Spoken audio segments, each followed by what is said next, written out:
ओम हर हर महादेव। जय श्री कृष्णा। राधे राधे। आज मैं श्रीमद् भगवत गीता का 12वां अध्याय सुनाने जा रही हूँ। कथा करने से पहले आपसे अनुरोध करना चाहती हूँ कि यदि आप हमारे चैनल पर नए हैं तो कृपया करके लाइक करिए, सब्सक्राइब करिए, शेयर करिए। यदि पुराने बने हुए आप हमेशा प्रतिदिन देख रहे हैं, क्योंकि हमारी कथा बहुत सारे लोग सुनते हैं, तो यदि आप हमारे कथा को सुन रहे हैं तो उसके लिए बहुत बहुत धन्यवाद। और शिव जी की कृपा, कृष्ण जी की कृपा आपके ऊपर बरसती रहे। तो आइए हम लोग कथा की ओर चलते हैं। श्री महादेव जी कहते हैं, पार्वती दक्षिण दिशा में कोलापुर नामक एक नगर है, जो सब प्रकार से सुख आधार सिद्ध महात्माओं का निवास स्थान तथा सिद्ध प्राप्ति का क्षेत्र है। वह पराशक्ति भगवती लक्ष्मी की प्रधान पीठ है। संपूर्ण देवता उसका सेवन करते हैं। वह पुराण प्रसिद्ध तीर्थ भोग और मोक्ष प्रदान करने वाला है। वहाँ करोड़ों तीर्थ और शिवलिंग हैं। रुद्रप्रयाग भी वहाँ है। वह विशाल नगर लोगों में बहुत विख्यात। एक दिन कोई पुरुष, युवक पुरुष नगर में आया। वह कहीं का राजकुमार। उसके शरीर का रंग गोरा, नित्य सुंदर, ग्रीवा शंख के समान, कंधे मोटे, छाती चौड़ी तथा भुजाएं बड़ी बड़ी। नगर में प्रवेश करके सब और महलों की शोभा निरखता हुआ वह देवेश्वर महालक्ष्मी के दर्शनाथ उत्कृष्ट हो मणिकंठ तीर्थ में गया और वहां स्नान करके उसके पितर का तर्पण किया। उसने पितरों का तर्पण किया। फिर महालक्ष्मी को प्रणाम करके भक्ति पूर्वक स्तवन करना आरंभ किया। राजकुमार बोला, जिसके हृदय में असीम दया भरी हुई है, जो समस्त कामनाओं को देती हैं तथा कृपा कटाक्ष मात्र से सारे जगत की रचना, पालन और संहार करती हैं, उस जगदम्बा महालक्ष्मी की जय हो। जिस शक्ति के सहारे उसी के आदेश के अनुसार परमेष्टि और ब्रह्म सृष्टि रचते हैं, भगवान अच्युत जगत का पालन करते हैं तथा भगवान रुद्र अखिल विश्व का संहार करते हैं, उस सृष्टि पालन और संहार की शक्ति से संपन्न भगवती पराशक्ति का मैं भजन करता हूँ। कमले योगी जन तुम्हारे चरण कमलों का चिंतन करते रहते हैं। कमलालय, तुम अपनी स्वाभाविक सत्ता से ही हमारे समस्त इंद्रिय गोचर विषयों को जानती हो। तुम ही कल्पनाओं के समूह को तथा उसका संकल्प करने वाले मन को उत्पन्न करती। इच्छा शक्ति, ज्ञान शक्ति और क्रिया शक्ति, ये सब तुम्हारे ही रूप हैं। तुम परासंचित परम ज्ञान स्वरूपिणी हो। तुम्हारा स्वरूप निष्काम, निर्मल, नित्य, निराकार, अंतर्रहित, आतंक शून्य, आलंबनहीन तथा निरामय है। देवी, तुम्हारी महिमा का वर्णन करने में कौन समर्थ हो सकता है, जो खड़ग चक्रों का भेदन करके अंतःकरण के 12 स्थानों में विहार करते हैं। अनाहत ध्वनि, बिंदु, नाद और कला, ये जिसके स्वरूप है, उस माता लक्ष्मी को मैं प्रणाम करता हूँ। माता, तुम अपने मुख रूपी पूर्व चंद्रमा से प्रकट होने वाली अमृत राशि को बहाया करती हो। तुम ही परा पश्यंती, मध्यमा और वैखरी नामक वाणी हो। मैं तुम्हें नमस्कार करता हूँ। देवी, तुम जगत की रक्षा के लिए अनेक रूप धारण करती हो।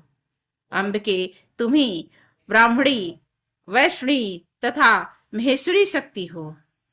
वाराही लक्ष्मी, वाराही महालक्ष्मी, नारसिंही, ऐन्द्री, कौमारी, चंडिका, जगत को पवित्र करने वाली लक्ष्मी, जगत माता सावित्री, चंद्रकला तथा रोहिणी भी तुम्ही हो। परमेश्वरी, तुम भक्तों का मनोरथ पूर्ण करने के लिए कल्पना के समान हो। मुझ पर प्रसन्न हो जाओ।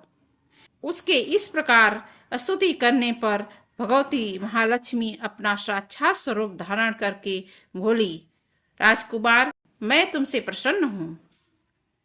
तुम कोई उत्तर वर मांगो। राजपुत्र बोला, माँ, मेरे पिता राजा बृहद्रथ अश्वमेघ नामक महायज्ञ का अनुष्ठान कर रहे थे। वे दैव योग से रोगग्रस्त होकर स्वर्गवासी हो गए। इसी बीच में यूप में बंधे हुए मेरे यज्ञ संबंधी घोड़े को जो समची पृथ्वी की परिक्रमा करके लौटा था, किसी ने रात्रि में बंधन काटकर कहीं अन्यत्र पहुंचा दिया। उसकी खोज में मैं कुछ लोगों को भेजा था, किंतु वे कहीं भी उसका पता न पाकर जब खाली हाथ लौट आए हैं, तब मैं ऋत्विजों से आज्ञा लेकर के तुम्हारी शरण में आया हूँ। देवी, यदि तुम मुझ पर प्रसन्न हो जाओ तो मेरे यज्ञ का घोड़ा मुझे मिल जाए सके, जिससे यज्ञ पूर्ण हो सके। तभी मैं अपने पिता का ऋण उतार सकूंगा। शरणागतों पर दया करने वाली जगत जननी लक्ष्मी, जिसमें मेरा यज्ञ पूर्ण हो, वह उपाय करो।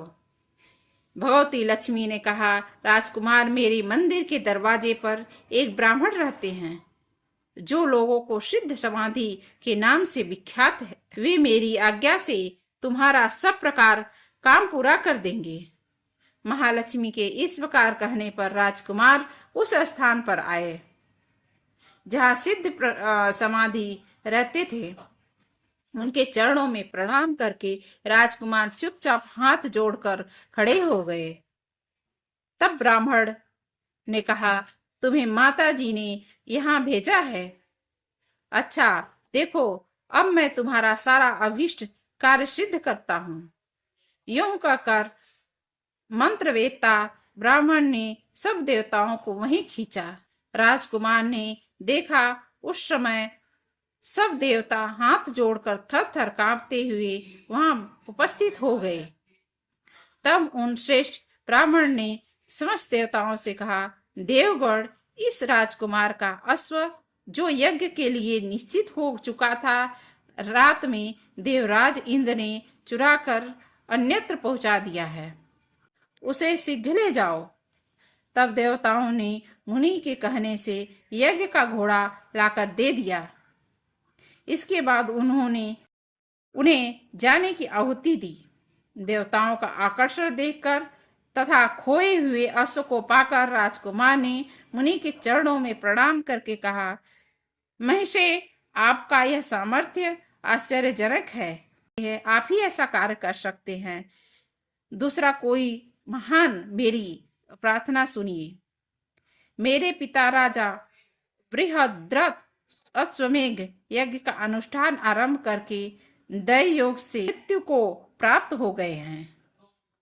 अभी तक उनका शरीर तपाए हुए तेल में सुखाकर मैंने रख छोड़ा है। आप उन्हें पुनः जीवित कर दीजिए। यह सुनकर महामुनि ब्राह्मण ने किंचित मुस्कुरा कर कहा, चलो, यहाँ यज्ञ मंडल में तुम्हारे पिता मौजूद हैं, चलें।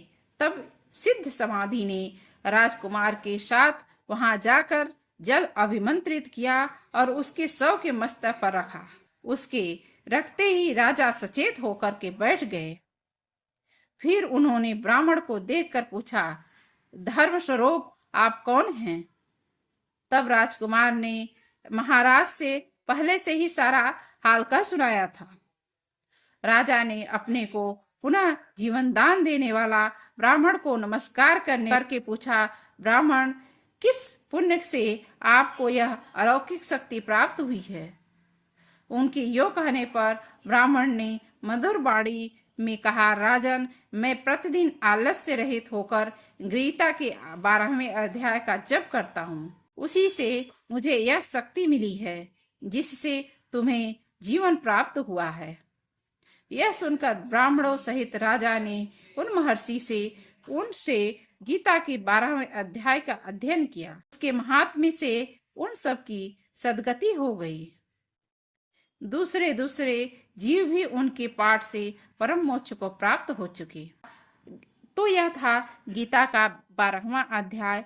यदि श्रीमद् भगवत गीता का 12वां अध्याय आपको अच्छा लगा हो तो कृपया करके एक लोग को जरूर शेयर कीजिए, जिससे उसको भी गीता का लाभ मिल सके। आपके द्वारा यदि किसी प्राण भला हो जाए तो उससे बड़ी क्या चीज हो सकती है। तो आपको यह गीता का अध्याय कैसा लगा, कृपया करके कमेंट करके जरूर बताइए। ओ हर हर महादेव, जय श्री कृष्णा, राधे राधे कमेंट में जरूर लिखा करिए। ओम हर हर महादेव।